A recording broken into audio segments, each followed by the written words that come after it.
Welcome. This is Scribendi.com's webinar on how to write a novel. We'd like to thank our wonderful partners in this, NaNoWriMo, and people interested in doing the National Novel Writing Month, who are hopefully listening to this broadcast. A little bit about myself. My name is Bryan. I am one of the two senior editors at Scribendi.com, a large editing company based out of Chatham, Ontario, Canada. I'm also a published writer and hoping to have a good discussion here today about writing a novel. First thing I would like to talk about in writing a novel is characters. Without characters, you obviously don't really have a story. So the first thing we do when writing a novel is come up with some characters. The first thing I'd like to talk about is something that I think people often confuse, and that is character versus characteristics. Characteristics are something we all have. Characteristics are often small things. Verbal tics, what we look like, certain things we like to do, perhaps, habits. And often writers, when they think of characters, they think of these characteristics, these little things that make these people visually or verbally interesting, that make them stand out from other people. And this is great. All characters do need interesting characteristics. But this isn't what's really important about a character. The character itself refers to what a character, a person, believes in, their core values, how they act, respond in situations. Characteristics, think of these as surface things. Character is the deep center of the character. Character is the deep center of people. So in writing a story, our characters have to have that deep core. What do they believe in? How are they going to respond in certain situations? Are they courageous? Are they cowardly? These are the sort of things that are really important to characters, because these are the things that affect the story. They affect the plot. They affect what's going to happen. Characteristics are smaller things. They'll be consistent usually across whatever happens. But character is what drives a character through a story. Character is what drives the story along. So the character is what motivates a character to respond in a certain situation. And sometimes it's not always how they respond according to their character. Sometimes characters respond against their character. And how they respond in that situation is also equally important. A character believes really deeply in courage and sees himself as a courageous person. What happens if in a certain situation they act cowardly? They go against their values and they run away instead of facing a difficult situation. These are the sort of things that drive conflict in a story. And the key about characters is creating conflict, whether with another character, with the world, with the setting, or with our own values. This is what a story is about, conflict. So the first thing we do in thinking of these characters is not just their characteristics, but the character. How are they going to react and respond in situations, and how is this going to drive the story? How does this set up the conflict in the story itself? And to do this, one of the key things is that characters must want or need something. There's an old saying that a character must want something, even if it's only a glass of water. The idea behind this is that this motivation is what drives a story along. A character doesn't want anything if they're apathetic, if they're just coasting along in what happens in the story. No conflict will be created. In a story without conflict is a story that won't have any drama, won't have any interest for a reader. So, to create conflict, a character must want something. A character must need something. Maybe it's something small at first, maybe something really large. It could be to save the world, it could be to save a loved one, it could be to reach some personal accomplishment. But that drive to want or need something is really important. Now that will vary across a story. At the beginning in a certain scene, it might just be, I'm late for work, I have to get to work. I really have to get to work, it's a big presentation today. That want will drive that scene. Now, for an entire novel, the want or need has to be much larger. Being at work on time probably won't do it for a whole novel. It may drive a scene. To drive a whole novel, you need a strong motivation to really want or need something. And this has to impel the character through the story. And the story will be developed when this character faces obstacles or conflicts in reaching this want or need, in accomplishing this thing that they really want or really need. This is what will create the conflict of the story and push readers from chapter to chapter, scene to scene, from the beginning to the end. To go with this, sometimes we need to think not just of the main character and their wants and needs, but the wants and needs of other characters, particularly the villains or antagonists in the story. These need to be strong characters as well. Sometimes a protagonist will only be as strong as the antagonist makes them. So the antagonist needs equally strong motivations. Sometimes writers will create an interesting, powerful protagonist who's fascinating, but they won't really fully come alive if the antagonist isn't their equal. And the antagonist thus must need an equally strong want or need. The antagonist doesn't necessarily have to be a villain, doesn't have to necessarily want to rule the world or something like that, but they do need some sort of want or need that's in conflict with that of the protagonist. Perhaps they're both good people, but they both want the same thing. Maybe only one of them can have it. Maybe they both want a promotion at work. If they both want it and only one will get it, there's a conflict there. And this conflict and drama will drive the story. But you have to set up that antagonist's need or want as well as the protagonist's need or want. And when the reader sees these two conflicting needs, it'll set up the conflict and drama necessary to drive the story. And this is really central to whatever happens. The next thing I would like to talk about a little bit is dialogue and action. Now we have characters. Hopefully we have characters not just characteristics, but with strong internal character that will define how they act and respond in situations. Now we have to put them in those situations. We have to do this through dialogue and action. Because characters come to life through what they say and do. We can describe characters all we want. We can have wonderful prose that describes what a character looks like, that describes what we think of them, and how lovely they are, and how beautiful they are, how interesting they are. But a reader will never fully believe this until they see or hear the character actually reveal these things in the course of the story, in the action and dialogue that appears on the page. So characters come to life through what they say and do. This gets to the old saying of show, don't tell. Describing someone's appearance is a tell. Sometimes you have to do a little bit of this. That's okay. The reader will want to know a little bit what this person looks like. But if all we do is tell readers about the characters, they'll never really come alive or experience these characters in the right way. So it's what the characters do and say that really brings them to life. And so when we're talking about these characters and what they say, we're talking about the dialogue. How do people talk in stories? The key thing is that dialogue should be realistic, not real. Sometimes we hear people talk about writing and say, oh, the dialogue has to be real. It has to be like true. And there's a part of that is accurate. Dialogue does have to be true, but it can never be real. If you actually listen to real people talk, if you record a speech between two people and listen to it, you'd hear a lot of things that wouldn't work very well in a story. You'd hear ums, ahs, like, maybe, oh yeah. You'd hear a lot of pleasantries. How's the weather today? Oh, it's great. Nice to see you. Thanks a lot. But these things don't drive a story. The key about dialogue is that dialogue should be realistic, not real. It should give you the feeling of something that's real, to make you think that this is really the way people talk, without the extra stuff added in, without the little pointless details that we kind of almost ignore ourselves in real conversation. So realistic is streamlined reality. Realistic is dialogue stylized slightly to give the impression of reality while actually being something sharper, clearer, funnier, stronger than you would actually hear in real life usually. So you're walking a fine line between the real and the realistic.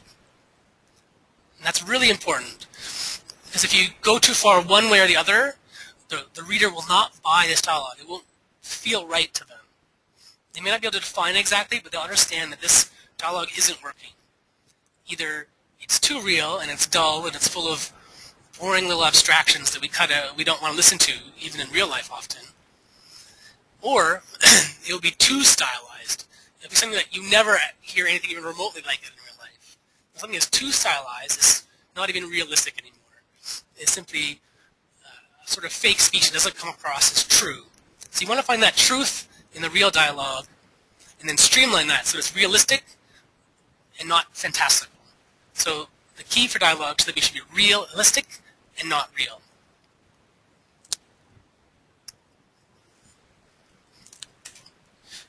Now I'm going to touch back to what I talked about earlier too.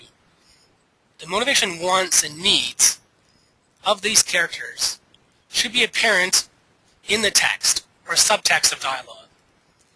What they say is going to be a huge part of what we think these characters are like and what they want. So these motivations and wants and needs that we talked about earlier, they're going to drive the story, should be apparent in the text or the subtext of the dialogue. The difference between text and subtext is that the text is the obvious thing they're saying. I would like to go to the park. The subtext might be the unwritten meaning of I want to go to the park. Maybe you already know from the context of the story that something important is going to happen at the park. The subtext is not that they want to, not saying that they want to go to the park, but they are looking forward to this particular experience at the park. And so the motivation, wants, and needs should be apparent in the text, in the dialogue, either overtly or subvertly. And often sometimes the under the surface stuff will be the even more effective, more powerful sort of way to see things. The reader will pick up on that underlying current, and even if they don't know it exactly in their head, exactly in a concrete way, they feel the undercurrent of the tension of what this character wants and needs through what they say and what they do. And as well as this, it should show up in their actions as well. Characters are always going to be defined more by what they do than what we say about them. So characters should be introduced and should act actively in the story. If they're tall, maybe you don't want to say they're tall. Maybe they have to duck to get through a door. And this is a more vivid, active way to see and reveal a character. And again, their motivation, wants, and needs should be apparent in what they do. Maybe they will say something that does not show what their wants and needs. But maybe even while they're saying that, they're doing something that will reveal it. Sometimes their actions will be in conflict with what they say. People say one thing, what they do is another thing entirely. Sometimes you really need to show characters through what they do and how they act, even when it's in contradiction to what they say. Because the reader will pick up on these tensions and conflicts and help bring this character really to life in the story, as well as increasing the dramatic tension of what we write.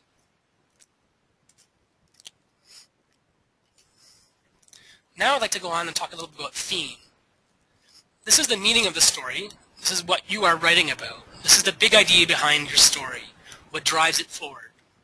What I often find about people talk about theme is that it's kind of difficult to understand at times. This theme is sort of an abstract concept. You know, you don't really get a good grasp of it. So it's like, I think I'm writing about this, but we're not really sure what it's going to be. So I've always think about, is there an easier way to think about theme? And what is it we're exactly talking about? One of the things I think about, I think of theme as the emotional core of the novel.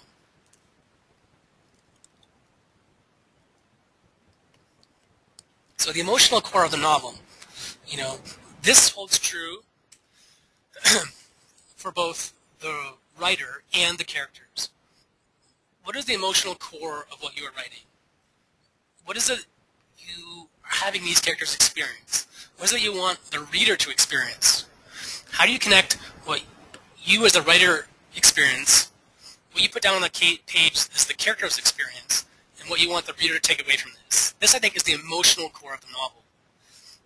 Perhaps you're writing about grief. Grief is something that is strong, powerful, is motivating you to write this story. It's about someone overcoming grief.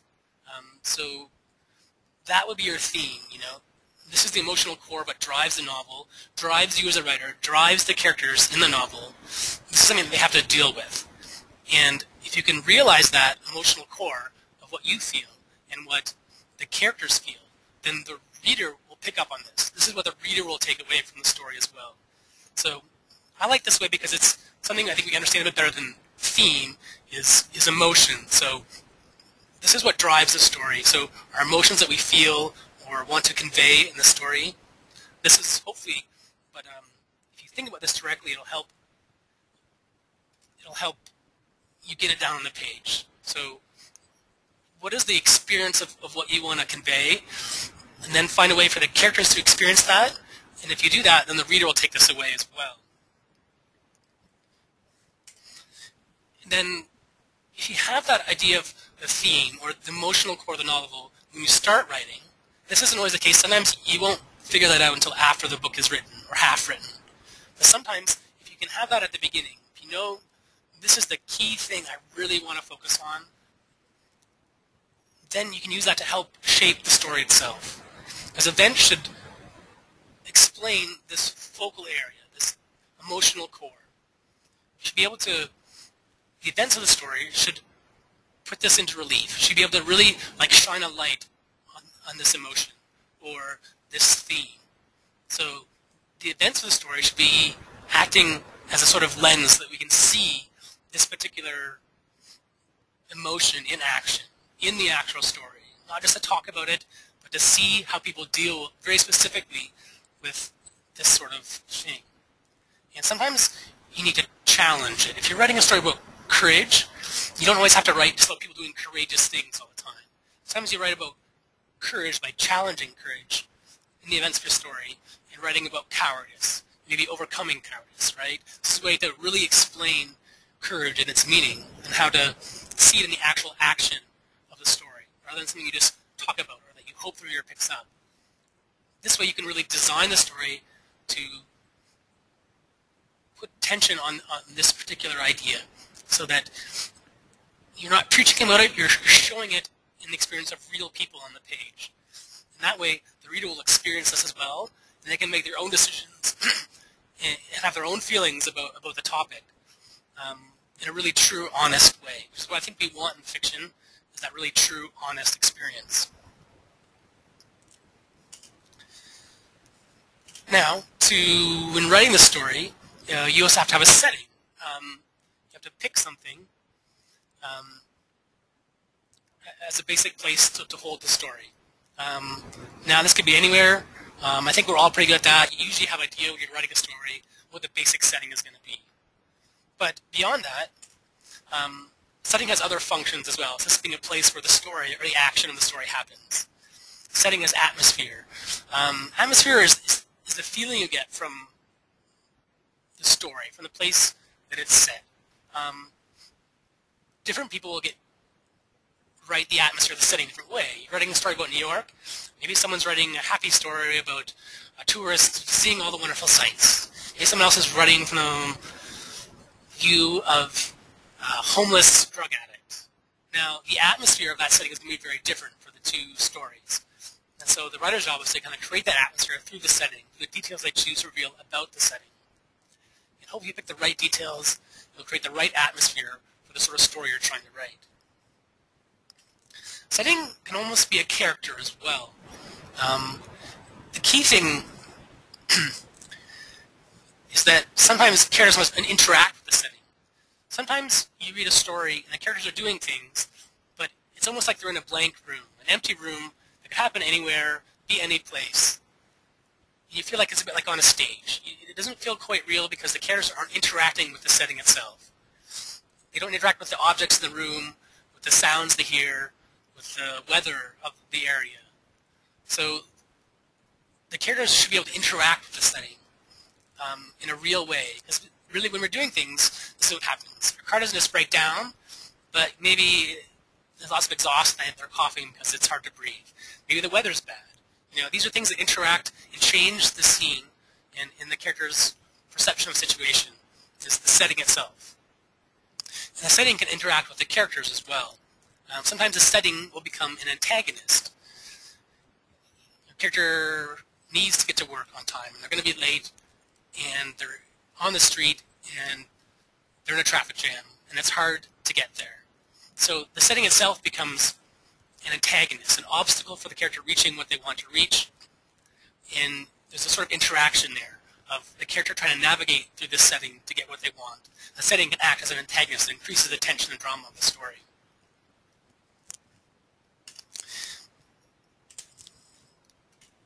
It's also important to think about when you're writing a novel, what kind of story is this?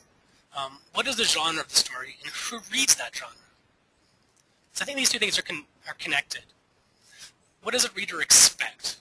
You know, a reader picks up a certain kind of book, let's say a fantasy novel, and they expect a certain kind of experience, a certain something from that genre. And so when you're writing the story, it's important to understand what this character knows, what this reader knows, and what they might expect from your story. And the key to this is what I call the paradox of unique familiarity. What I mean by that is a genre reader, whatever the genre might be, has certain expectations. They want a certain sort of experience from the reading. And it's up to the writer to give this experience. If all you do is do exactly what other writers have done before, the reader will be bored. You know, it'll be a cliche. The reader will not get out of this what they want. The idea is to write something that's both familiar and yet unique. It should be familiar enough that it meets the kind of conventions of the genre that you're writing in, but unique enough to surprise the reader as well. Again, this is an interesting sort of fine line that the writer must walk in working within the conventions of the genre, as well as subverting them sometimes, to do something new and different at the same time. So the trick is to be both familiar and unique at the same time. So if I say something familiar and put a unique, different human spin on it, you'll create something new and vibrant that will also satisfy what the reader expects from this kind of story. Along with this comes tone and style, which also affects what the reader feels about the story and what they expect from it.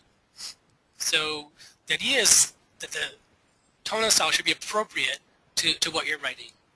You're writing that story about grief, about heart-wrenching agony of losing someone.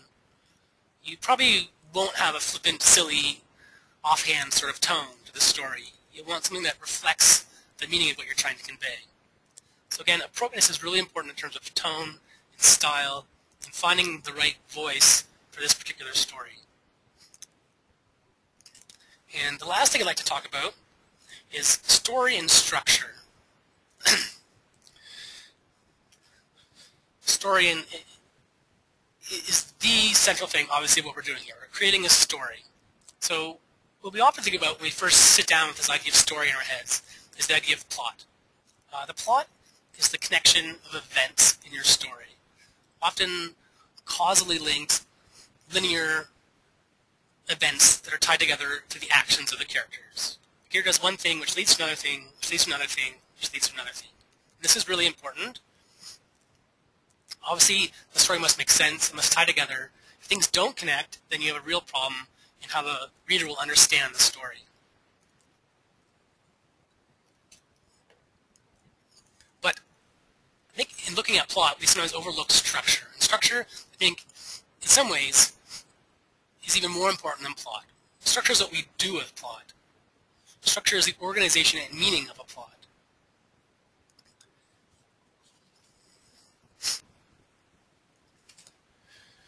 We talked a bit about the character motivation before, and here's where that becomes important. This character motivation, what they want and need, is what's going to organize the plot. So the plot needs some sort of structure. It can't just be a random sort of flow of events. It needs to be tied together in a way that serves a purpose, that creates the meaning of the story.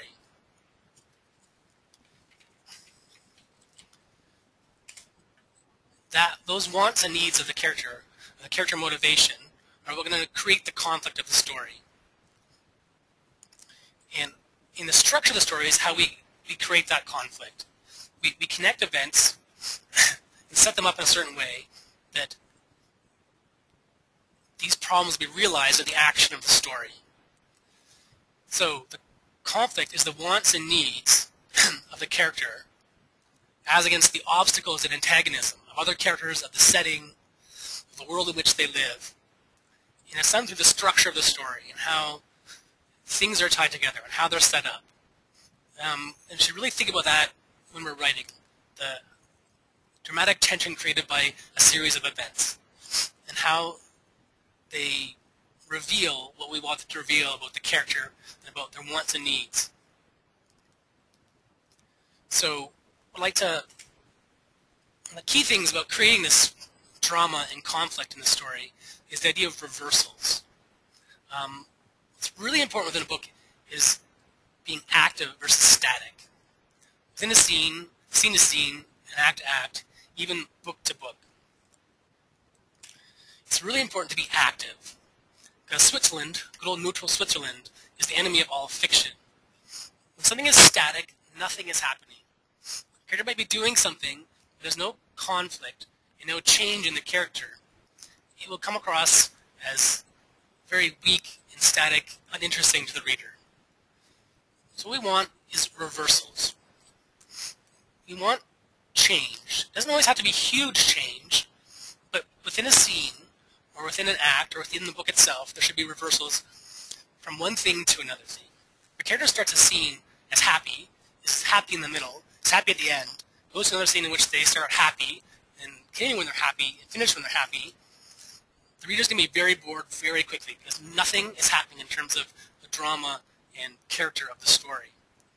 So, the character starts out happy, should then face an obstacle to their happiness, and then something should happen to pull them away from that happiness. They could be sad, they could be grief-struck, they could be angry, it could be any sort of things, but shouldn't be happy.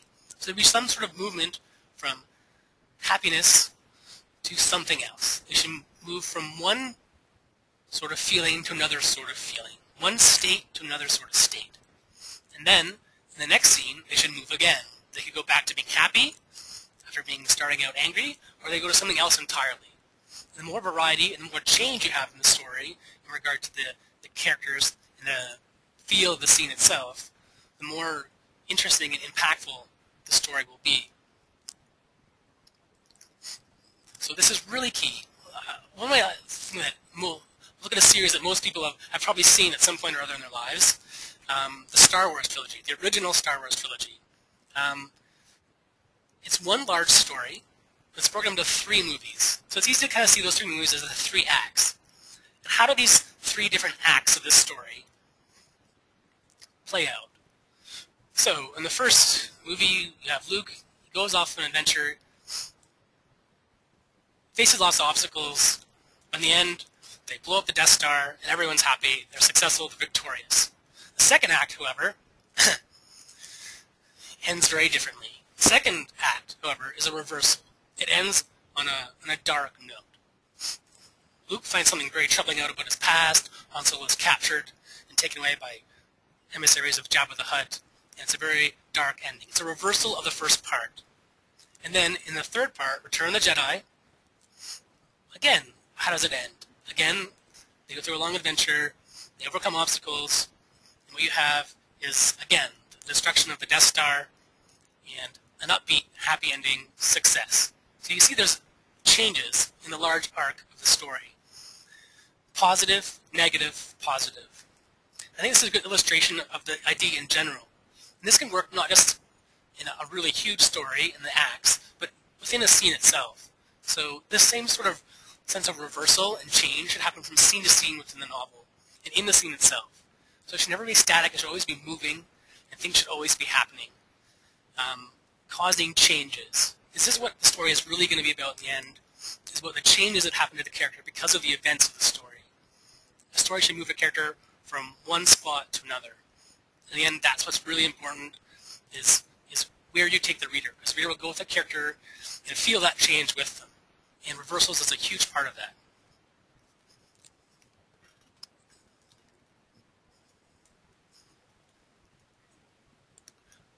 And I'd just like to mention that this video will be up on our site. There'll be links on the Nano forums, I believe, showing where you can hear this again if you'd like, or pass it on to other people.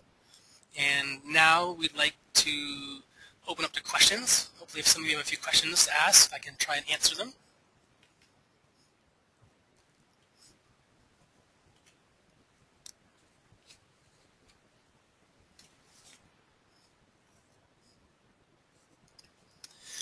Okay, we have a few questions here.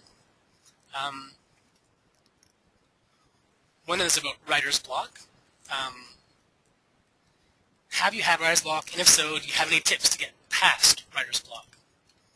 I think this is an interesting thing to think about. Because writer's block is this big thing. We make it out to be this giant thing that seems really hard to overcome. I think the reason for that is that we lump any problem with trying to write into writer's block. And the thing about writer's block is there is no one thing that is writer's block. Writer's block is a whole bunch of discrete things kind of lumped together. So the first thing I think about if I'm having trouble writing something is not, oh, I have writer's block, I'm stuck, what do I do? But what's the specific thing that's preventing me from writing this specific story? So for me, writer's block is about diagnosing a specific problem and then trying to find a solution for that particular problem. Sometimes it may be, something wrong with the character that's not working. Maybe there's something wrong with the plot, something doesn't connect properly, and that's why you're stuck. Sometimes you might have a problem with the setting, and the setting's not working, and that's why you're stuck in the story. Perhaps it's a personal thing. Perhaps you don't have the motivation for the story. You don't love it enough to really be able to write it out. Perhaps it's a practical thing. Maybe you don't have enough time to write the story. You're having trouble creating that sort of time. So for me, writer's block is about finding the specific problem and not just kind of lumping everything in a general way as writer's block. Because defeating writer's block is difficult when you think of it as this giant thing that's hard to overcome. If you break it down and see what is my specific problem, it's much easier to sort of handle the situation.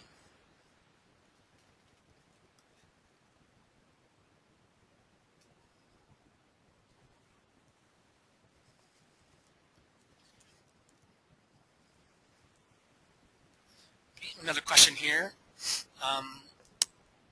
The question is, as an author, what do you find to be the best and worst parts of writing a novel? And how do you motivate yourself to get through the worst? I really like most parts about the writing process itself. I love the first draft. I love that experience of getting caught up in the writing, and you have a vision in your head, and then you just have to get the words down on the page. I've come to love revision. I'm not sure I loved it at first. I'm not sure I knew how to do it at first, but after years and years of working as an editor and working on my writing, I've come to love the editing process as well. Really falling in love with sentences and how to make them work to my best advantage. I think the hardest thing about writing a novel is just staying patient. Writing a novel is like running a marathon. And often, even before you start writing, you have to train for a long time. And then the writing itself will take a long time. Then you finish that first draft, you're excited, and there's nothing quite like that feeling of finishing a first draft of a novel. But afterwards, you come to the realization you're not done yet. There's going to be editing to do, there's going to be revision to do, and you hopefully find either a professional editor or a critique partner to read over stuff for you and give you ideas about how to change or fix your story. That's going to take time. You have to go back and revise again, maybe show it again to someone else, revise again. And this is just before, even if you want to get published, sending it to an agent, who will then go through it with you again probably a few times. And then send it to an editor and a publisher who will, if they like the story, will again go through it a few times with you again. So the process is this long, it's tiring, it can be frustrating. So I think that's the hardest thing about the writing process. And the key is just to stay patient. Think about enjoying the journey and the writing itself, rather than being too focused on the end goals. I always try to think about the writing when I'm doing the writing, and once I'm finished everything, I don't worry about the rest until I'm finished. It doesn't help to worry about publishers or agents when you're still in the middle of a first draft. So for me, just the idea of patience is really important.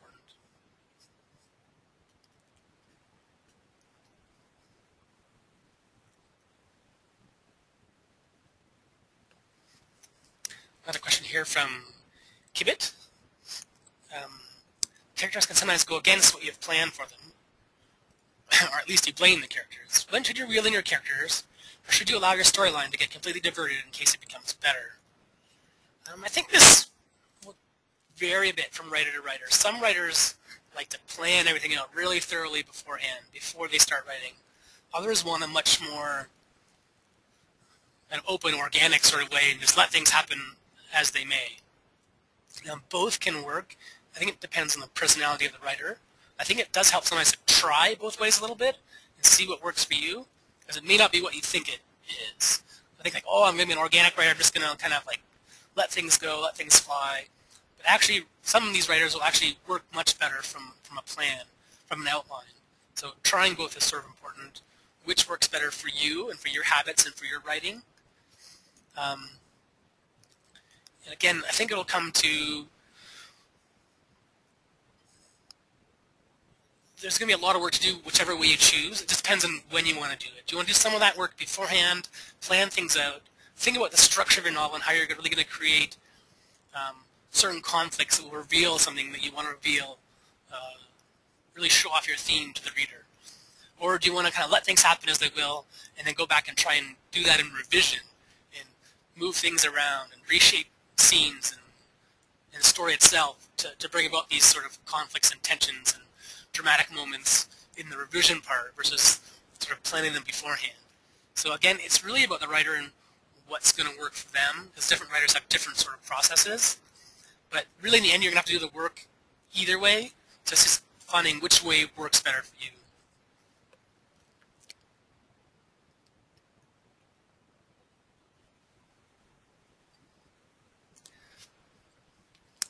So we have another question. The question is, point of view is always such a big problem. How can the narrator of your story share things that he knows but do not see himself? Again, this will vary a bit on what kind of point of view you're using. Obviously, a first-person point of view is going to be limited to what they do, what they see, what they know themselves. So, I mean, there's always little tricks you can use even in a first-person point of view. There could be, you could show an email or a letter or something else from someone else, and you could have it inserted into the text to show something. Do it too often, though, and the reader will feel that it's fake. You're kind of cheating them.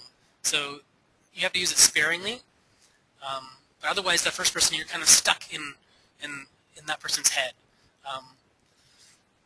The payoff for the first person is that it's going to be really rich, because it'll be really immediate and vivid because you're in that person's head. You can feel everything they feel, see everything they see.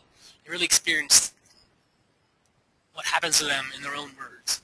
So there's a really intense bonus of having things in first person, but what you lose is that ability to explain certain things that the character doesn't know about or isn't in their field of vision or isn't something they hear. So you do lose that element in first person usually. In third person, obviously you have more leeway to explain things to the reader.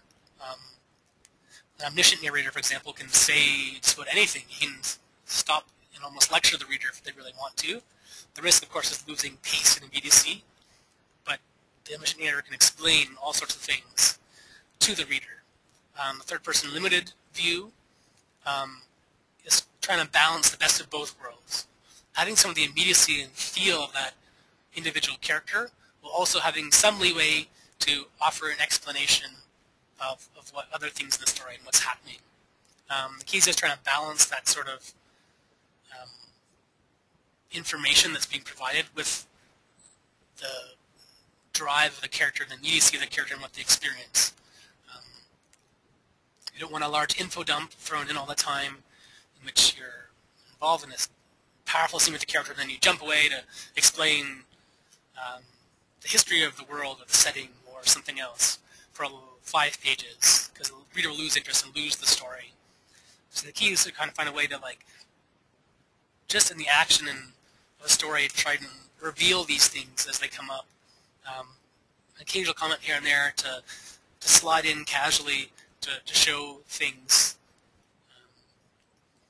And it also helps sometimes in third person or omniscient to show lots of different characters. So you can show not only the protagonist, but the antagonist and what they're thinking. You show minor characters. You can show little scenes from in other areas that will reveal things about the story. So in third person, you have that availability of multiple characters, which can help broaden the view of the story and allow you to see many more elements of it. So you're not as limited as the first person you're stuck in that person's head for the story. Another question here. Does it matter where you start your novel? Start, finish, etc.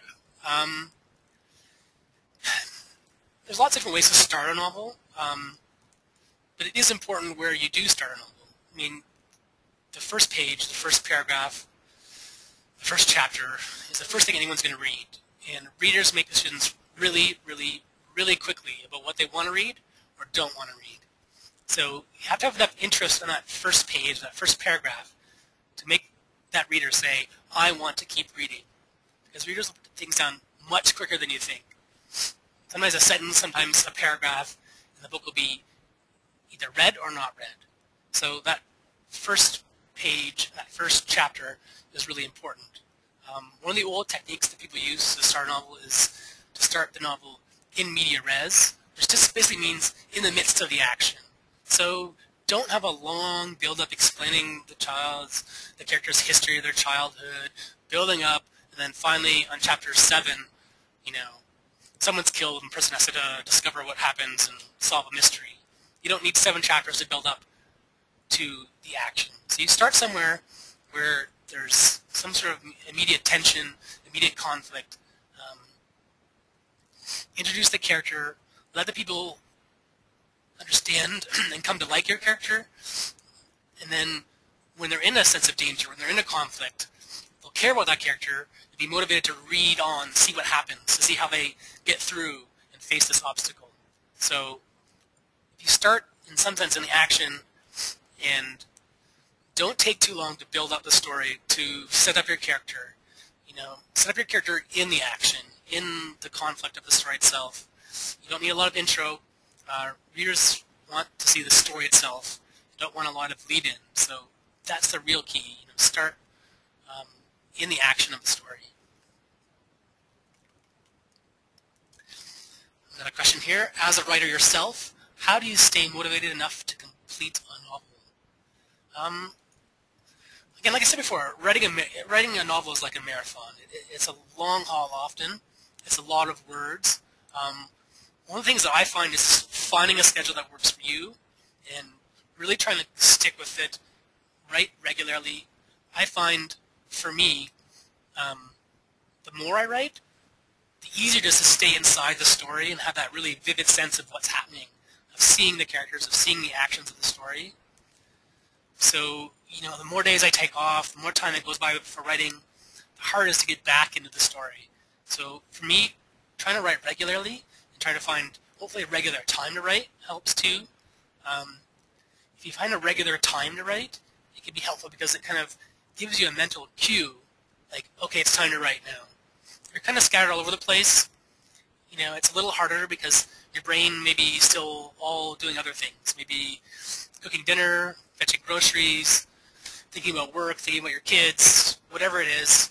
It could be sort of, confusing and muddled. All these things in your head, it's hard to sit down and turn it off and just start writing right away. A regular time to write, the interesting thing is, the regular place to write helps sometimes too, is that your brain gets kind of cued in. You sit down at 11 o'clock every night, and your brain suddenly knows, oh, it's time to write. And you're automatically sort of juiced to get into the story and write. So that helps a lot. Other thing for me is kind of knowing where I'm going. Usually when I finish something for the day, stopping writing, I like to have an idea of what I'm going to do the next day. If I don't know at all where I'm going, it's going to be hard to sit the next day and write. I'm uncertain of where I'm going. So when I finish off for a day, I like to know what's coming next. To be in the back of my mind kind of thinking about that, what's going to come next. So when I come to the next time to write, I already have that sort of feeling and energy of like what's going to happen, what I want to do, how I want to do it. Instead of trying to motivate myself in that exact moment to do it all right then. So I like to have that sort of idea of where I'm going. Some people that will mean like a huge plan of every scene written out for the whole novel. Other people might just be like, I know what I'm doing tomorrow and that's it. And again, you have to just find what works for you and what best suits your own kind of personal style and process.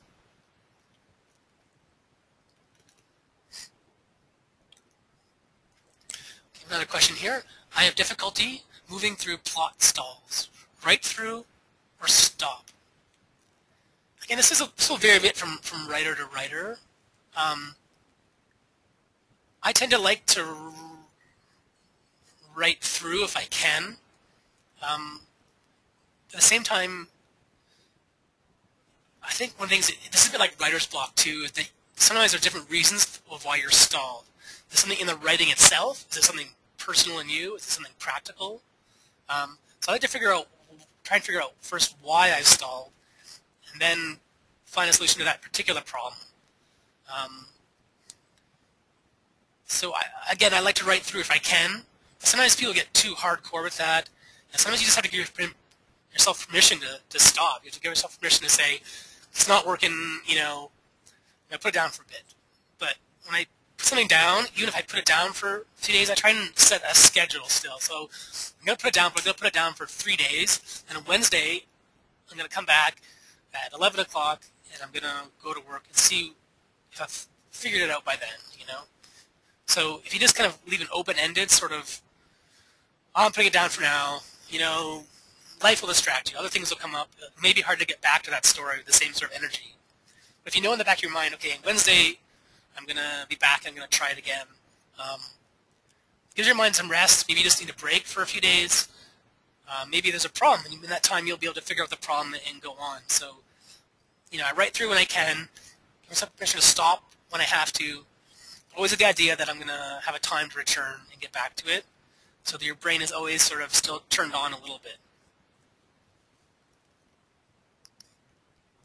Another question here. How exactly can the setting interact with the character? Again, this is what I mentioned before in the thing, so just to talk a bit more about that, your setting is everything that's kind of happening around the character in the world. So it could be anything. It could be the weather. It could be driving somewhere. They could be having an argument in the car, and the scene is really about this argument in the car. What happens if there's a storm? What happens if the roads are terrible? How does this affect the scene? How does it affect the characters? Does this, maybe it's just a minor argument, but suddenly the storm is there, that the character's driving, and maybe because he's tense from the storm and from trying to stay on the road, he overreacts to something the other character says. What's a minor little back and forth about something becomes something major because they overreacted, they said something horrible, and you've created a big conflict out of a minor conflict. So in this sense, the setting is doing something in the story. It's not just static. It's not just like a painting you're driving through. It's acting like a character itself. It's having an effect on what the characters say and do. It could be a storm. It could be something minor. The character, maybe they can't find something in their house. How does this affect them? How does it affect the other characters? How does it affect the drama? How does it affect the scene? How does it affect the tension and conflict within the story? So just finding ways that the world around them interacts with the characters. Traffic, other people. Sometimes we get too focused as writers on the immediate, what the characters are doing. The immediate, character A, character B, what are they doing?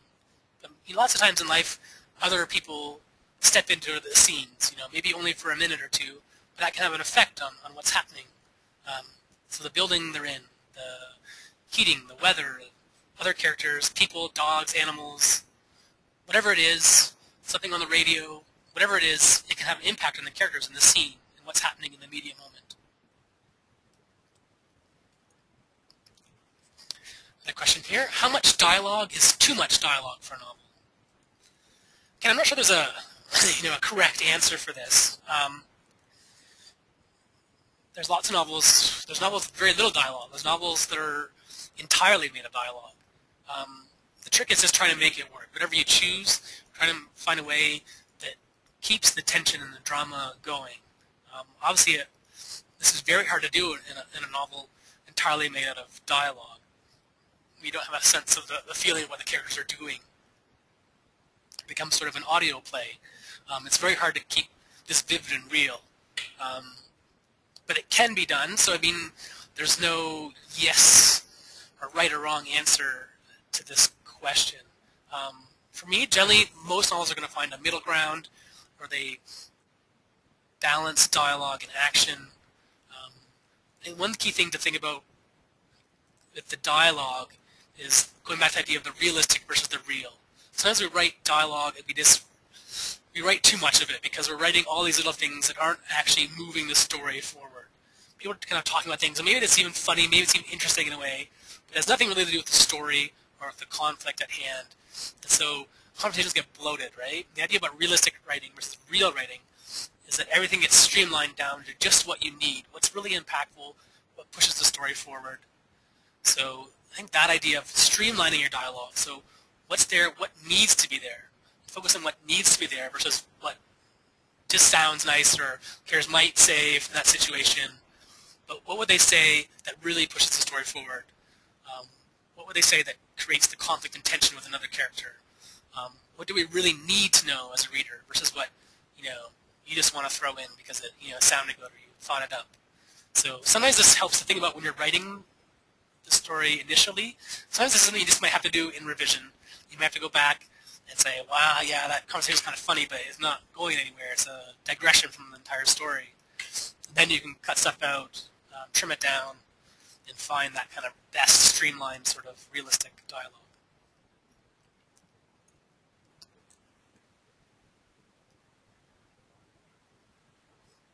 At the end of the story, do the readers need to know everything about the backstory of the characters, the conflict, etc.?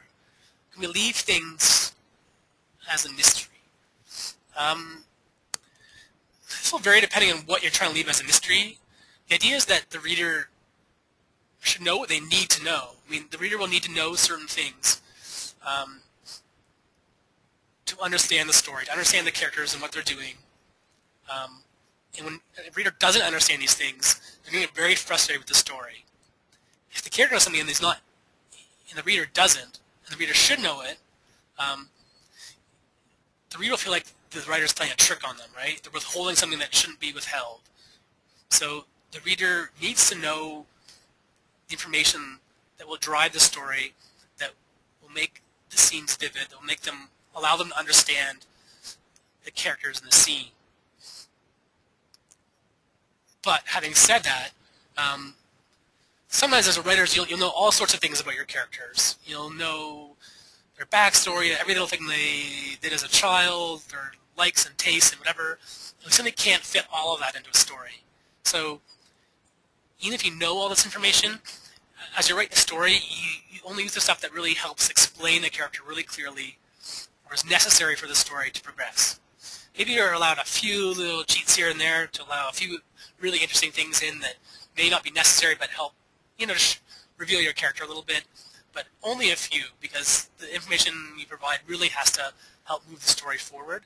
So some things you'll just keep to yourself. You may know their favorite color, but if it's not really vital to the story, it probably won't appear there. So knowing that sort of information may help you understand the character better and be able to write the character better. So it comes as a sort of value in that way, and what you know and what helps you write, but the reader doesn't even need to know all of that. They need to know what they need to know, and only that. So I think thinking about what the reader needs to know to understand what's happening, and what they need to know to understand the character and care about that character, and be invested in that character and what's happening with them. And the other details, maybe a few can be in here and there, but most of those should probably be kept to yourself as a sort of backup information for you to help write the character. So that's sort of writing information rather than reading information.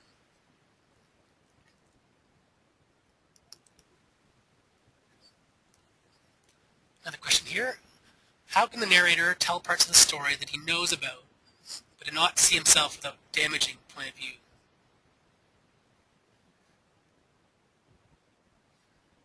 Again, that'll vary depending on if it's like I take it this is a first-person narrator. Again, you can simply explain how the character knows information, or find some way to reveal how the character knows the information. Could be through an email, could be through reading something they overheard. So I think it's just trying to find a way to show that information in a way that's natural to the story.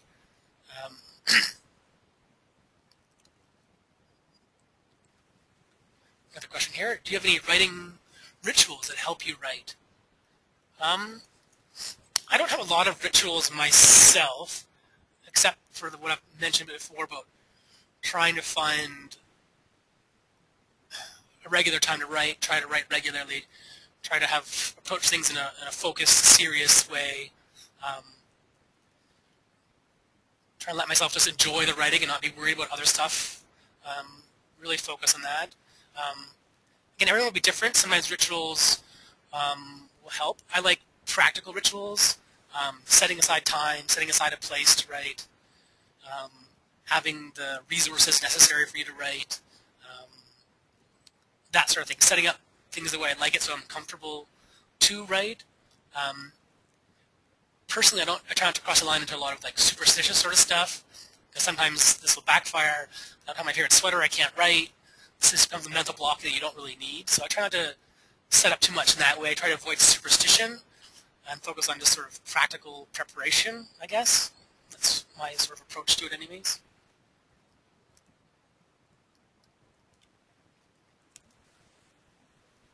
Another question here. How important is it to know how the story will pan out at the beginning of when you start to write? Again, this will vary a bit from writer to writer. I know some successful writers who have no idea where the story is going. They have a character and have an event that something happens that will start a story, but not know the conclusion and things work out. They simply have to find that answer as they write. Personally, for me, I like to know roughly how a story will end before I start it. I think it helps me create the structure of a story. If I know how something begins and how it ends, I can kind of create a conflict structure that will allow me to show what I want to show during that story. But again, other writers have different ways of doing it. I'm not sure you need to know exactly how it's going to end, but I think for a lot of writers it's really helpful to kind of know where you're going. Then you can kind of have a bit of a plan about how you want to get there. So, but again, that'll vary from writer to writer a bit. Another question here. Is it important for a group or collection of short stories to have the same theme? It can be important. Again, it's not necessary. I mean, there's lots of stories that are really diverse in nature. But I think publishers like having something to connect them, something to make the book a book rather than a sort of hodgepodge of stories. So it could be a theme, it could be a setting that's similar, it could be a style maybe that's similar, something that holds it together. I know my favorite short story collections are usually stuff that have a theme, that have some sort of binding idea that pulls them together as a collection and not just sort of as a random assortment. But again, there are wonderful, successful collections that are strange and different and don't really connect, but if the writing's good enough, you know, people will read it. So again, that'll vary a bit, but it can be important in helping pull a collection together. Is it possible to create a whole new genre? It is possible to create a genre, I guess. I mean, at this point, lots of things have been done. I mean, it's hard to probably create an entire new genre. Certainly, like, there's lots of twists. New subgenres are kind of popping up as we go along. I think of, like, steampunk as an example. Took the ideas of historical novels with the idea of science fiction and then kind of meshed them together in a kind of unique, interesting way. And now we have a sort of a, you know, the steampunk genre, which is sort of kind of popular right now. Kind of meshes these different ideas together. So, I mean, that's definitely possible. Depends. Hopefully you find something that will go together in a way that will find an audience and people will be really interested in this new kind of genre that you create. I think great writing often comes from mixing things together really overtly like that, like, you know, historical science fiction into steampunk. But it could be more subtle. It could be taking some literary fiction techniques and putting it into epic fantasy. And that's another way to kind of put different spin on a genre maybe, so create something new within an old genre. So I think both are possible and can be done. Creating an entire new whole big genre is obviously difficult. And then you have to find a way to, like, explain your genre to people and get people interested in this new form. But obviously, if something's innovative and wonderful and interesting, people will probably want to read it. So anything's possible.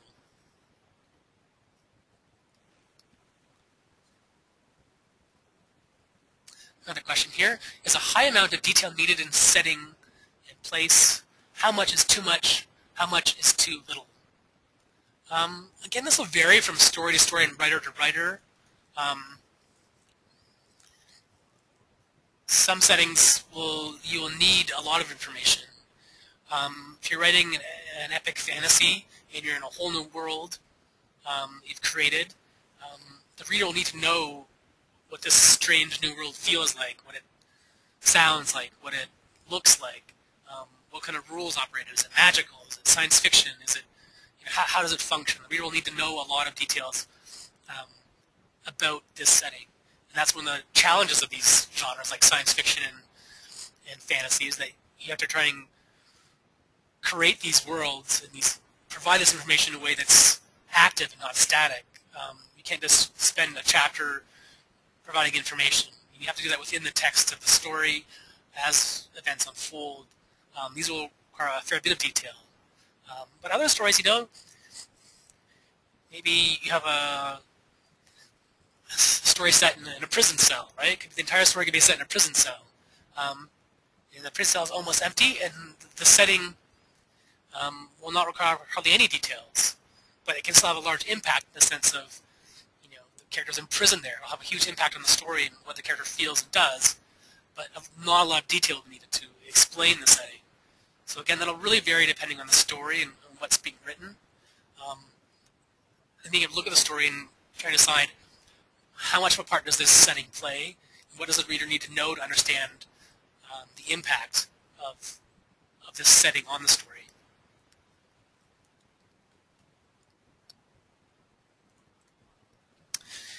Another question here. If you are proposing a number of books, must you refer to the subsequent stories in the initial one?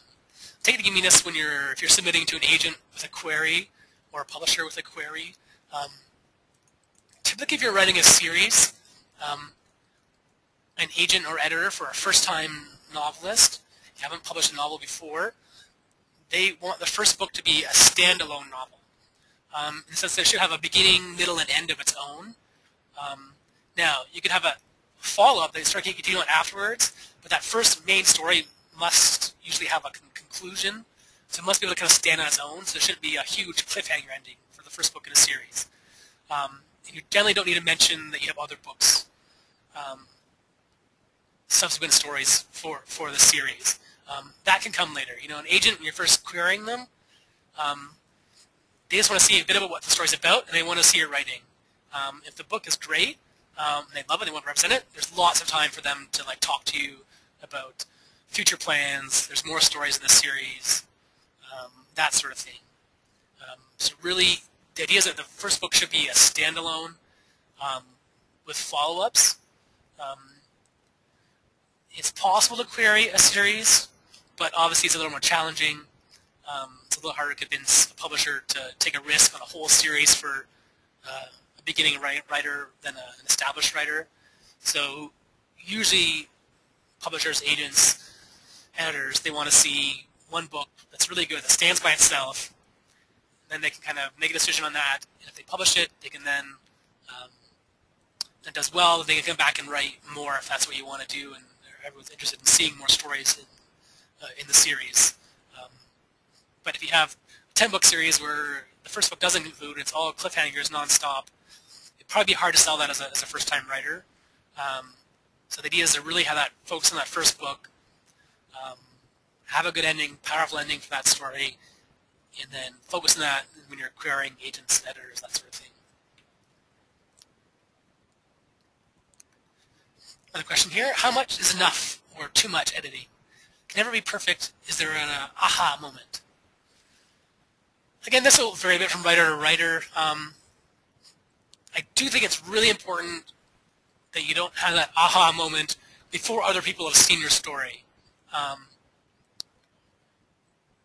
there's nothing like, just sending it off. As soon as you send something off to someone to read, you yourself will realize a bunch of things about that story that you want to change or that could be better. And if you have sent it to a good reader or a professional editor, they'll come back with lots of suggestions about things that don't work or things that could be better. So I think feedback is a really important part of writing a novel. Get that first draft done, and then fix it up as well as you can. Usually when you're satisfied with the story, with the writing, then it's time to show someone else. And then you'll get more stuff back, and you realize, oh man, I never even thought of that. And you'll have lots more things to do and change with the writing. But after you've done that, after you've seen it, had other people go over it and read it and give you advice, you fix it up again and again. You don't want to keep fixing it until you don't know what you're doing anymore. I think revisions should always have like a focus. You shouldn't kind of be changing things randomly, like, oh, I could change that to that or that to that. But if you have a plan and a focus like of what you want, hopefully you get to that point where like, okay, I've done as well as I can at this moment to reach that point. It's time to send it off to an agent or editor. The good thing is that, if there's lots of potential there and something is just still not quite right, the agent or the editor will say, look, I love this, this, this, and this, but you need to work on this and this. And now you have something to go back to and say, yeah, that's a great idea. I don't know why I didn't think about that before. Let's change it. Let's get back in there. So again, for me, you write, you revise, then you need feedback, revise again, and then it's time to get it out there and see what happens. A question here, how do you keep from putting too much of yourself into your main character? What was the antagonist? Would anyone care that he's so much like you? I'm not sure there's really a right or wrong answer to this one. There are books that are fiction novels that are hugely autobiographical, where the writers have really kind of created a story around themselves. I mean, that's fine if it works. The only thing you have to watch out for is, like, if you're using your own life or your own experiences, how you portray other people, they may recognize themselves. You don't want them, being offended by something you write if they think you're writing about them. Aside from that, I mean, I think it's up to you to decide what you're comfortable of yourself, of putting yourself into your writing, and how much you want to do that. I mean, I personally don't put much of myself in my writing in that sense. I'm more of a, imagine a fictional character and create something around them. But other writers are really successful at writing, really putting their own lives into fiction, really. So, I mean, that's really about what works for that particular writer. Another question here. Do you use an outline or a storyboard, or do you just write with no prior planning? Personally, I do usually outline. Sometimes for really short stuff like short stories, I'll kind of wing it a little bit more. For longer stuff, I really want an outline. And my outlines over the years have probably gotten more complex and more complete. However, I never set anything in stone. I want room to maneuver if I want to maneuver. Something great occurs to me while I'm writing. I want room to be able to to use that and to change direction a little bit. Sometimes things don't go at all like I expect they'll go. Sometimes they go exactly like I expect they'll go. So for me, it's really about finding, having a plan so I know where I'm going, but be willing to take a detour if I have to. Sometimes the detours will be wonderful, will be a great experience. But I do, for me, really like to have an idea of a plan, a roadmap of where I'm going to go and how I'm going to get there. But I'm always open to, taking a detour and going somewhere else too.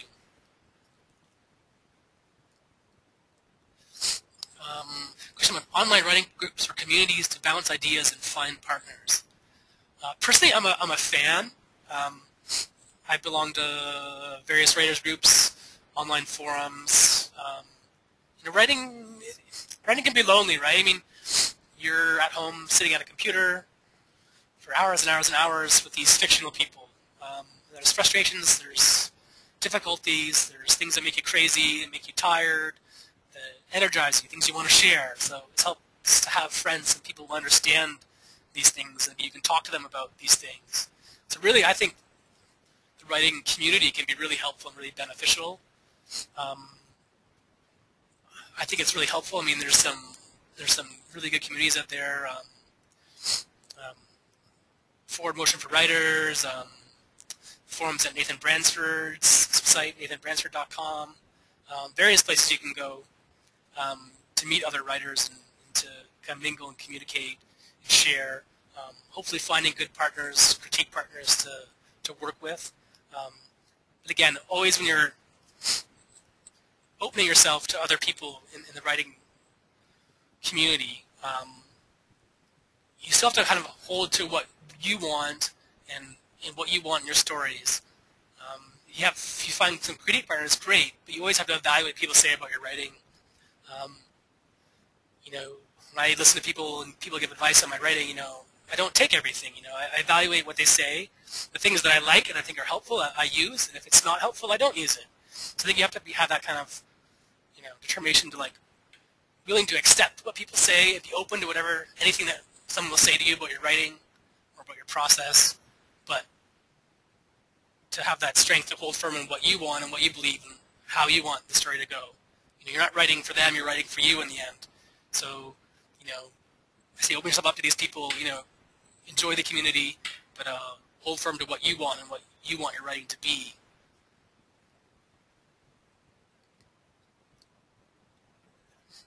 Another question here. Are there any advantages to using fiction writing software versus using word processing software like MS Word? This will vary a bit from different writer to writer again. There are some great writing programs like Scrivener out there for Mac. I think Mac's coming out. I think they're coming out with a Word version of Scrivener as well. So things like that can be really helpful. People like sometimes the layout, like the ability to add pictures or music or whatever. And that can really inspire people and really kind of juice them up for their writing, help them organize things. Some people don't want to be distracted though. Some people just want the simple look. Let me focus on my text and worry about that. So it's really about finding what's right for you, whether you want that sort of larger experience or whether you want to keep things simple and just focus on the task at hand. The other thing that might be a concern is some of these just take some time to get used to and to kind of get the feel for and kind of, whatever. If you're really busy, you may not just want to put that time into learning the software and how to use it and go through all that. If you already know MS Word, it's really quick. You might just want that for time reasons. Otherwise, it's just about finding what kind of works for you and what keeps you on task and keeps you inspired to write. So definitely, I know lots of people that use the Scrivener software, and it's great for them. Other people have tried it and be like, oh, I know it's just too much, whatever. I just want to write. So then they stick with something simple like Word. So.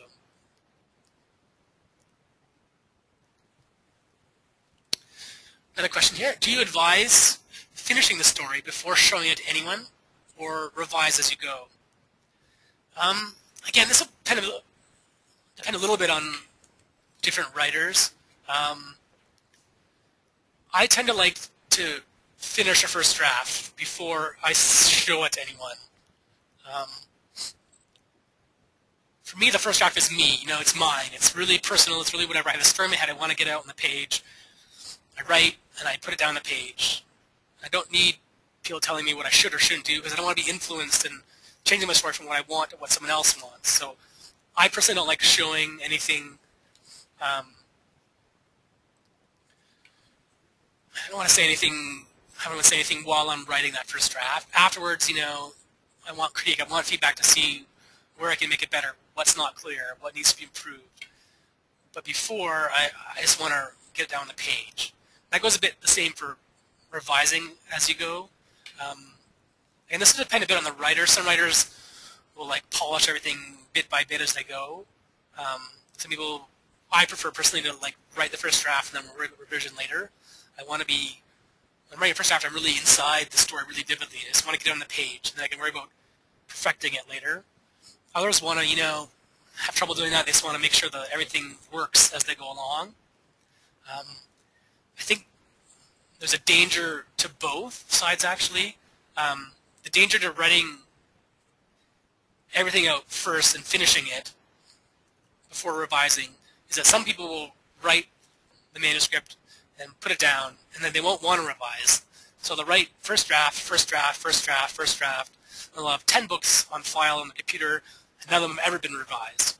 And obviously it's hard to finish a story if you're never going to revise it and never going to work on it again. So that's the risk of, not revising to the end. But the risk of revising as you go, and I know other writers who've been spending, 3 years writing the first chapter. It may be a fantastic first chapter, but no one's ever going to read it because it's only a first chapter. And there's a lot of books that will never get written because they're constantly revising the first chapter. So, either way is possible. Both ways can work. both have a certain risk to them, and it's just about finding what's right for your process and what works best for you.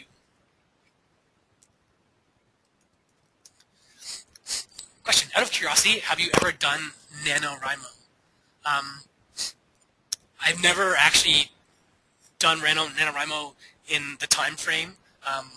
This usually hasn't been convenient for me work-wise. I have written a novel in that kind of time frame before, which was kind of inspired by Nano, which was an interesting process and a really enjoyable process, actually. I enjoyed that sort of having the opportunity to really focus on that, on writing a novel, and that's it, and sort of putting a lot of time into it in a month, and really came out. I think I wrote some really good stuff in that period, so I think there's a lot of value to that. But again, I think people just have to make sure that works for their particular schedule, because it is intense, and that's kind of the greatness of it, is that it's intense and wonderful, and you kind of really just like be in this novel completely for a month, and it's a wonderful feeling. But also, you just have to make sure that you're not leaving your kids out in the snow for 12.5 hours while you're writing away your NaNoWriMo novel. So again, it's just finding that balance, I think.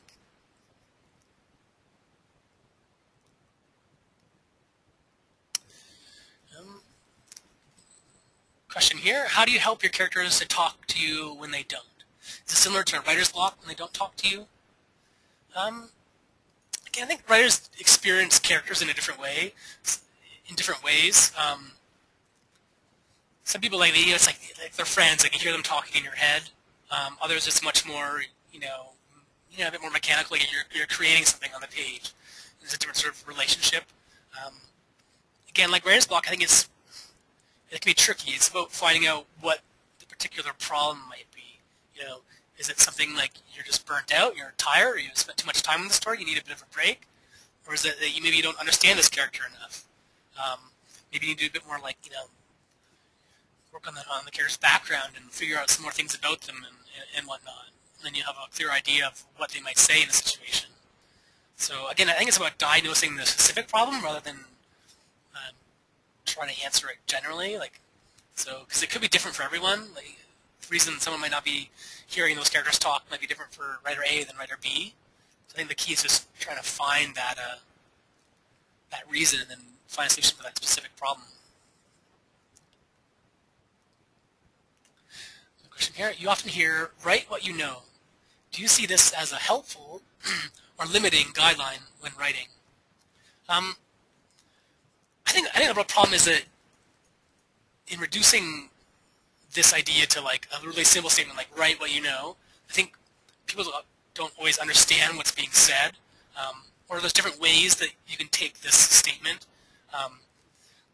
One way to take it is that I think a lot of writers hear that and they say oh, I have to write about my own life or only things I know exactly, like my hometown or whatever. But obviously lots of stories are written about things that people don't know, right? I haven't been in space, but I could write a space story.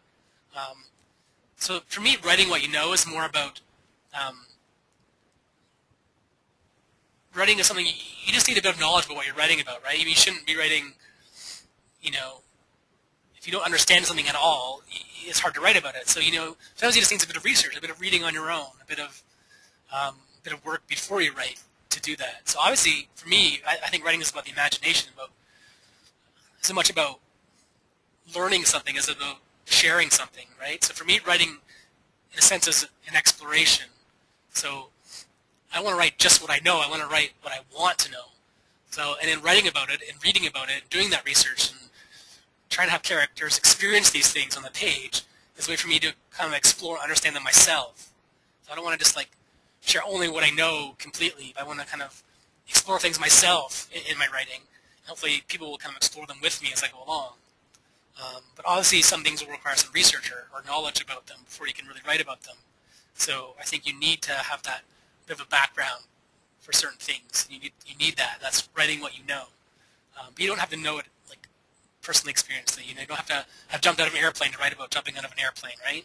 But you might need to know a bit about parachutes before you write that scene. So I think that's what it's about, really. So kind of understanding the real meaning of that statement.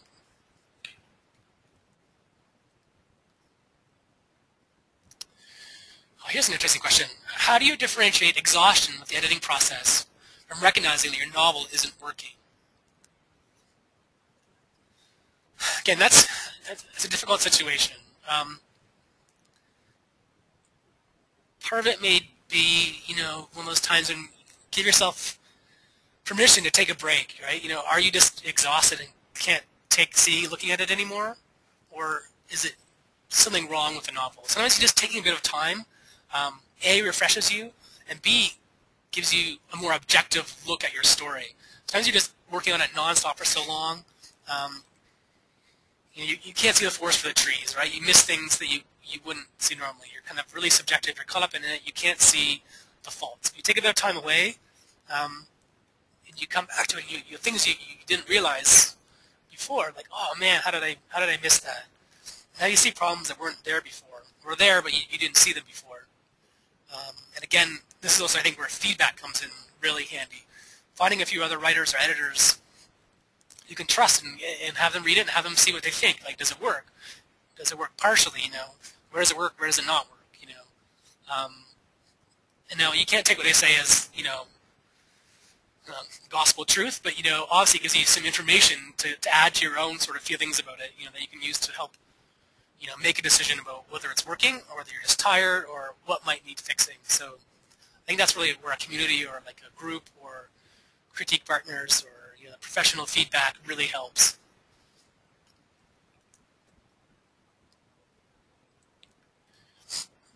My question here: have you ever written yourself into a corner with a story? How did you get out of it? I have. Sometimes you have an idea and you set it up one way, and then you do a bit of research and you realize, oh, well, that won't work. I need to do something else.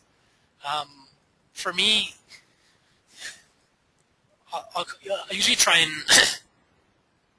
keep writing, but I'll try and also just think of other options that that might work. Sometimes it's a small thing that will make a fix that will allow you to keep going. Sometimes it'll be a major thing, right? Sometimes writers will get the idea that like the story is set in stone. It can't change. This is the way I imagine it. It can't be anything else. Really, stories can change a lot in revision, even while you're writing.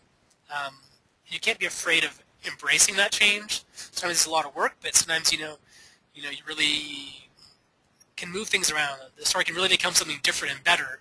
And sometimes it's these exact obstacles that really annoy you when you first face them and like, I'm stuck, I don't know what to do here. But often I find these obstacles, if you give them some time to think about them, they're what actually makes stories really great, because sometimes the thing you think of to solve that problem is a lot better than the original idea. These obstacles often push you to write your best stuff, to really find something that really works. You write some of your best stuff sometimes when you're overcoming these problems in the story. So some of these obstacles are a great motivator, that really find a new, better way to make the story work.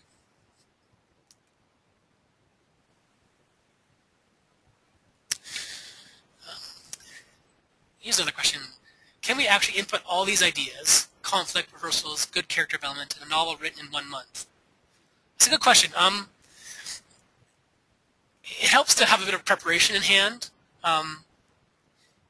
You don't have to absolutely master everything right from the beginning. But hopefully if you have some of these ideas in mind, you can start shaping the story when you first write it, so it can help you write the story. But obviously, unlike hardly anyone ever writes a first draft that's perfect and doesn't need work, right? So hopefully this will give you some of these ideas will give you a basis to work on, right? And then when you finish afterwards, there'll still be stuff to go back and redo or work, rework. But I think the more you know, the more you can think about beforehand. It gives you more tools in your toolbox to approach the story with and when you're building it. So like the things I'd stress are just like, character motivation. Like, what do they want? What stops them from, what are the obstacles that are stopping them from getting what they want? And how do they overcome them? And then think about this in terms of, like the structure of the story, and how can you bring about these conflicts in the story and make people think about this particular topic or these particular characters in a certain way. Um, and then the other stuff, you can kind of, work in as you see fit. Some of it will just have to come in revision. But the more you do beforehand, the less you'll have to do in revision, so it all really kind of ties together. Another question. Do you set a daily writing goal? I personally don't set any, I don't have any sort of word count or numbers that I try and hit. Like I said before, I try to be regular. I try to, make sure if I set a writing schedule, I'm supposed to write at certain times. I really try hard to meet those and put myself in the chair in those hours. Sometimes I'll write a ton. I'll write really fast. Sometimes it'll be slower. But I try that time to be more concerned with, capturing the story and writing well rather than, have to reach a certain number. But again, that'll be a bit dependent on the people, too. Some people find it really motivating to have that number, have to hit 3,000 words, and that'll really, get them writing. Personally, I think about things more in terms of, being there, putting in my time, in that sense, rather than having a specific number that I'm trying to hit.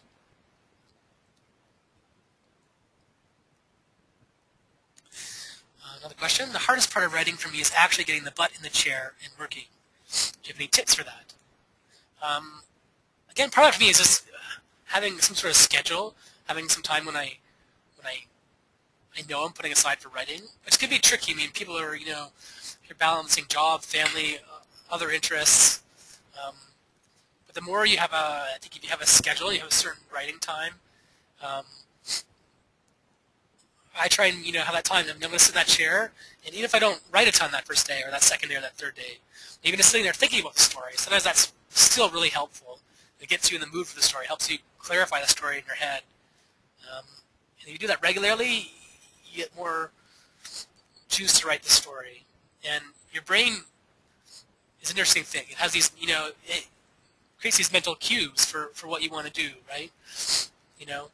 And lots of things in your life are controlled by these cues, right? I mean, if you stop every day for 2 weeks to get a coffee at a particular cafe before work, the next week or that third week, maybe you weren't planning to stop, but, your brain's going to tell you, coffee, there's that coffee shop. I stopped there 2 weeks in a row.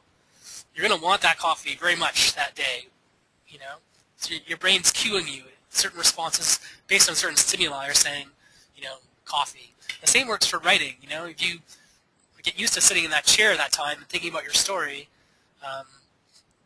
your brain starts queuing up for that, right? And every night, say if you set to work at 11 o'clock, as 11 approaches, your brain's already starting to say, hey, it's almost 11, and it's already starting to kind of get excited and to think in terms of writing, in terms of the story, and it's already starting to, get hooked into what you want it to do. So I think that sort of mental preparation and sort of setting aside a schedule can really help you if you have that problem of just getting the work done.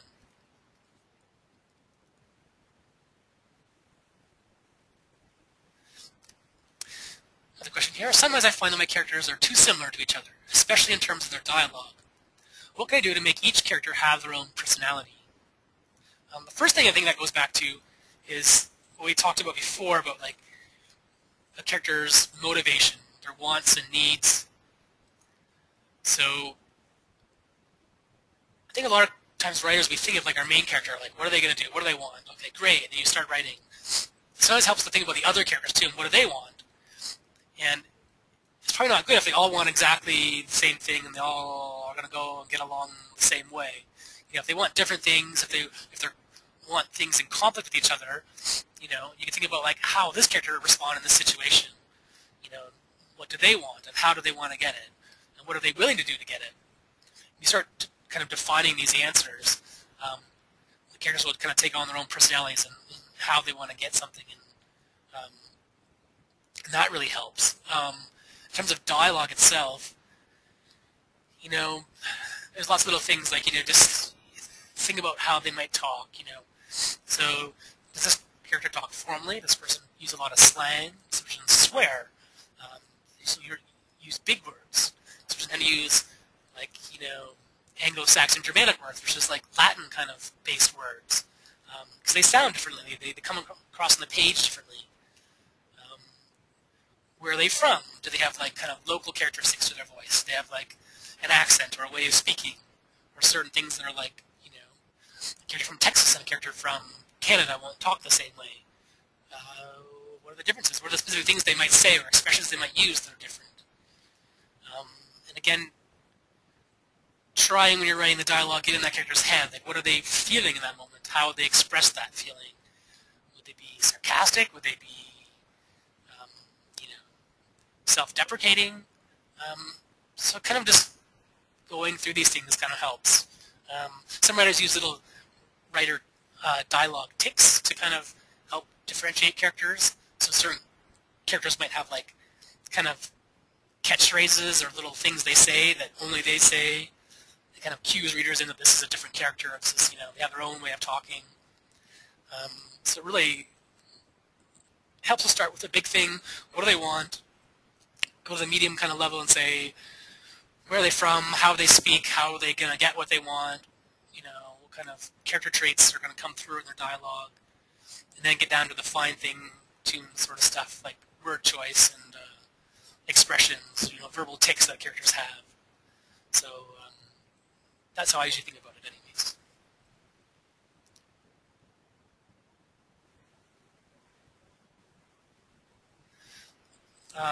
Next question. Do you tend to reread what you've written during the process of writing the first draft, or do you just write and then go back and look through everything when it's done? Personally, I don't always reread, but I do like to reread sometimes. This is one little trick I actually like if you're having trouble getting back in the story, if you're having like writer's block or whatever. If you're not rereading, sometimes rereading will break you out of that. You know, if you've been away for a week and it's hard getting back in the story, it helps to reread what you've written or some of what you've written, because it gets you back kind of in the story as a reader. You sort of feel the language, you kind of see the character doing stuff, you kind of feel what's happening, and then you get to the blank page at the end, you kind of like, you're in the story again, so you can kind of say, oh yeah, he does this, he does that, he says this. You know, she's going over here, she's doing that, she's gonna, oh, that'd be great if she did this. So I think that sort of thing can really help. It can kind of help keep you in the story, give you a feel from where you've been and where you want to go. Again, some people don't like reading because they'll be tempted to edit too much or revise too much when they go back and reread. So that's a problem for you. You might just be able to have to tell yourself, like, you know, it might help to like print it out on paper or something, some of it, and read it on paper so you can't type and change things on your word processor as you're reading it. You know, print it out, read it over, and you can kind of read it as you would like someone else's book, right? And then you have more objectivity and distance from it. You kind of be able to kind of read it as a reader, which help you get back into the story as a writer for that blank page.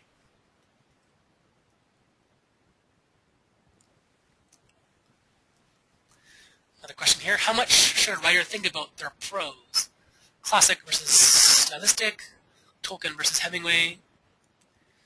That's a good question. I mean, some of what your style is going to come from conscious thinking, from thinking about what you want to write, how you want to say it, the mood you want to create, the tone you want to create, the style you want to create. Comes from other writers that you've read, like, you know, people that have inspired you, things you've picked up from other writers that you love. But part of it is always just going to be your natural sort of voice, like the way the words come to you as a unique writer. So really it's about, I think, just finding that balance. In the end, I think you have to kind of take that conscious stuff and kind of find a way to work it into the unconscious stuff, into your natural voice, you know, kind of steal stuff and use it and borrow it, and then find your own unique way of using it in your own voice. So you really have to do that, and you find your own kind of prose style. And then you may have to modulate that sometimes based on what you're writing, you know. Based on a particular character, a particular story, you may want a really sparse, Hemingway-esque sort of style that might fit a certain story. So you may want to really think carefully about like writing really simply and directly, and lots of sort of strong undercurrents in the writing. like Hemingway. Other times you may want something more lush and beautiful and long sentences that are pretty, so you might want to write more like Tolkien, you know what I mean? Because it suits a particular story. So I think first it's just kind of that sort of finding your own kind of voice and style in both an unconscious and conscious way, and then making decisions based on the kind of story you're writing and what you want to do with a particular story. On average, how many words are taken out of a novel during the revision process? Oh, that's just really interesting because it really varies, I think. Some people will actually add stuff in the revision process. Some people write like almost a first draft that's like a skeleton of a novel, with all the bare bones, the scenes, some of the dialogue, the basic actions, but it won't have much description or internal thoughts or, lots of interesting lines. So they'll go back in and they'll have to add all this stuff in. It'll actually get longer. So, I mean, sometimes revision needs adding things and putting in new scenes and new things to connect parts together. But sometimes it means, cutting a lot too. If you tend to write a bit long, you're going to have to probably cut stuff. Often there'll be kind of, words that don't have any meaning in a sentence, kind of too much verbal baggage in a sentence, so you have to like start cutting stuff. I often find like I'll cut 10 to 20% of stuff just from basic writing, just from like too many words that I have in like, sort of. I put sort of in stuff all the time. Sort of this, sort of that, sort of whatever. The sort of doesn't really say much of anything usually. So words like that I often end up cutting in revision, so things get shorter. Otherwise it depends on the story. I mean, I've had stories where I've cut, 150,000 words out of a story, right? I've cut, 2 novels worth of a story before, because that's what the story needed. It was too long. It was also stuff I didn't need. I had to cut it. Sometimes, I'll have a short story that I'll cut 10 words out of or something, It just really depends on the story and what that story needs. I'm trying to figure out what that story needs. So I need to add stuff. I need to just change a few things, but the story length is good, or do I have lots of stuff I don't need at all and just needs to be cut really badly? So the key there is the analysis. I'm trying to figure out what it is your story needs and how you want to do that. Another question. What craft book has helped you the most? I have a few favorites. I like Stephen King's On Writing, which is sort of part craft, part kind of autobiography. Anne Lamont's Bird by Bird is really excellent. Again, sort of part craft, part autobiography. Yeah, there's a lot of good books out there on writing. Solstein's writing is quite good if you want just like a nice basic sort of book on how to write sort of thing. There's a couple editing books I think are excellent. There's not enough of these, I think, so there's Madden's Revising Fiction. There's Bell's, I think it's called The Art of Editing or The Art of Revision. There's a few really good ones that are quite helpful. So yeah, those are some ones that have meant a lot to me, I think, as a writer.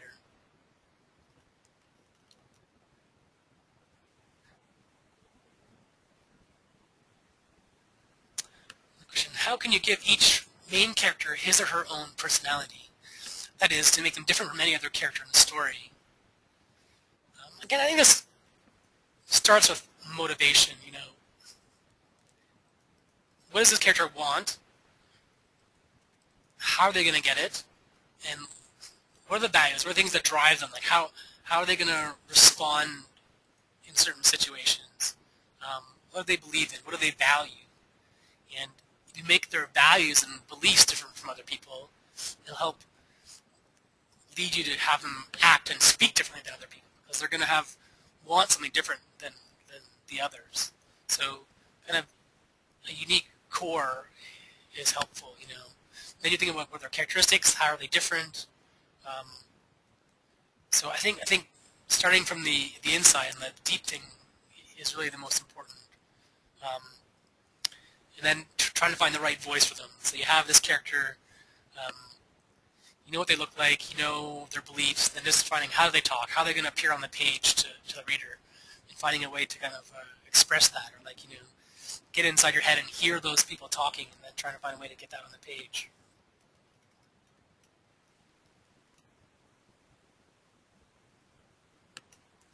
Another question here. If I write a romance novel and then I want to write a sci-fi novel, how do I do that without confusing my following? This is sort of tricky. Publishers will often kind of frown on this. They tend to want writers to stick to one kind of story. If you're self-publishing, it's a little easier, but again, you're kind of doubling the work in a way for yourself. That if you're building a following in like a certain kind of story and then drastically changing the kind of story you write, you're going to have to probably find in some ways a new audience. I mean, a few people would love your writing, will probably follow you through and read whatever you want to write, but otherwise you'd probably kind of have to rebuild an audience again, and that kind of goes if you're publishing or self-publishing. Again, publishers tend to want you to stick to one kind of thing. If you really set and write everything, sometimes actually creating a pen name for one of, then you have write two different kinds of things under two different names. So you're going to have two different personas, and this writer writes that, and under a pen name you write this other kind of story. So you kind of really separate it that way, kind of create two different writers almost. But again, it is kind of tricky to build an audience in two different forms, and if you want what you're set on doing, you may just have to accept the fact that some of the ones will not follow you to your new kind of story. They'll want a certain kind of story, and if you don't write that kind of story, they'll find it somewhere else. A few will, but again, you'll probably have to do some building of both audiences if you want to write two really different kinds of stories. Question: how many times should you rewrite? There's no real set thing for this. I mean, really the goal is you rewrite as much as you have to rewrite. For some stories that might be once, for some stories it might be 20 times. It really depends on what the story needs and how much it ends up changing. Again, this is where I think feedback comes in, right? I tend to like to do the first draft and then revise once or twice and then get feedback, and then that gives me a plan of where I need to go in the future. So feedback often determines how many times I have to write something, So that's how that really varies, That's why I find feedback so important, It lets you kind of see where your story is and reevaluate, and then have a new plan of action to approach it and see what still needs to be done, if anything.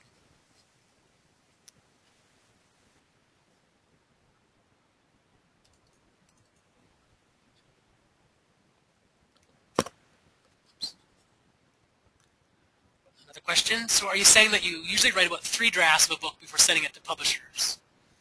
I tend to write 2 or 3 drafts before sending it to some readers, people I trust who will give me feedback. Then I will do another revision based on what they say. And depending on how I feel about it, I might then get further feedback, or I might send it to a professional then, see what an agent thinks, that sort of thing.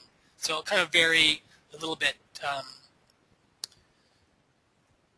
depending what my feeling is and what the feedback I've been given is, how close to finish I think it is. So I usually do first draft and at least always one draft, revision draft on my own. A third one if I feel like I need it, if there's something I still want to accomplish in that draft. Then I'll get some feedback on it and take it from there.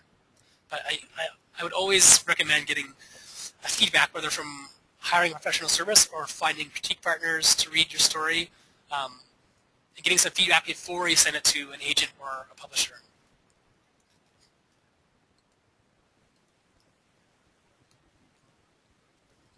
Question: is physical description necessary for characters? Obviously you need to know male versus female with main ones, but past that, is there such a thing as too little or too much description? It's not very somewhat, depending on the story and what the reader expects. For example, in fantasy, there's a kind of a long tradition of pretty in-depth physical descriptions of characters. some other books, some literary novels, maybe you might have almost nothing, right? You might just kind of go with the flow and let the reader imagine the character. Really, it's about finding what works, what you need. You can definitely write too much exposition and endless talk about what the character looks like. You know, it's slow, it kind of bogs down the story. It's too much detail almost shuts off the imagination of the reader. So I find, for me, the key is just finding the key details that kind of create a feeling for the character. You know, that give it something to start a mental image for the reader to get a hold of, and then they can do the rest. With the exception being things that the character, the reader may need to know about the character for events that happen in the story. You know, if you don't tell the reader that the character is, 4'7", and then that's really important later on in the story, that could be a problem, because they could have imagined someone who's 6'4", and then they get to the point and you tell them later on that they're 4'7". It can be very jarring for the reader that way. So things that the reader needs to know should be clear early on in the story, so they can create that image of a character that will be necessary later in the story. Other than that, I think it's just finding the key details that kind of reveal your character a little bit to the reader, and then let them do the rest, sort of thing. Okay, one more question. Last question.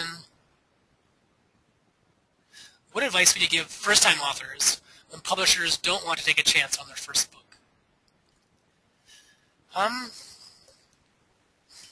There's two approaches to this. The first is simply going directly to self-publishing, right? There's so many more options for self-publishing now than there ever have been before. There's starting to be some pretty major successes in the self-publishing world. People selling a lot of books and finding a really great following. So that's an option, obviously. The other thing is to put that other book away for a while and write something new right away, right? Often, sometimes the first book isn't the book that sells, right? It's the second, third, or fourth book that someone writes is what sells. So finding that sort of which is right for you is really key. A lot of it has come from sitting down and evaluating your book, evaluating what publishers might have said about your book, right? If they're saying your writing's great, but this isn't the kind of story we want, maybe it's worth just writing a new story. But if the feedback isn't as positive, maybe there's other options. Depends on what you feel about the book. How are you really happy with the book, and you feel it's great, you feel it deserves an audience. Maybe self-publishing is the way to go.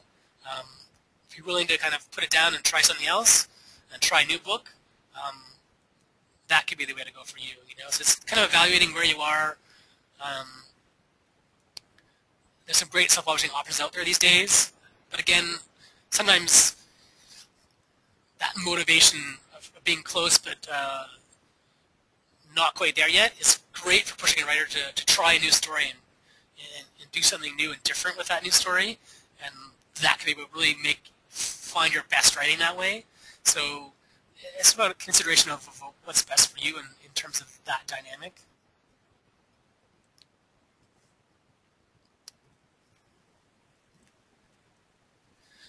Okay, I think that should be it for now, guys. Thank you so much for everyone who's come and listened. If you want to post other questions or comments, you can do that at the feedback at the NaNoWriMo forum. And I'd just like to thank you all for coming, and like to remind everyone that we will be having a webinar again in December, in early December probably, on revising a novel. So how do we take what we've kind of learned while writing in the month of November, and some of the things I talked about today, and how do we push that from an editing standpoint? How do we make changes in our book after we've written it? So hopefully we'll be able to come back for that. Thanks a lot.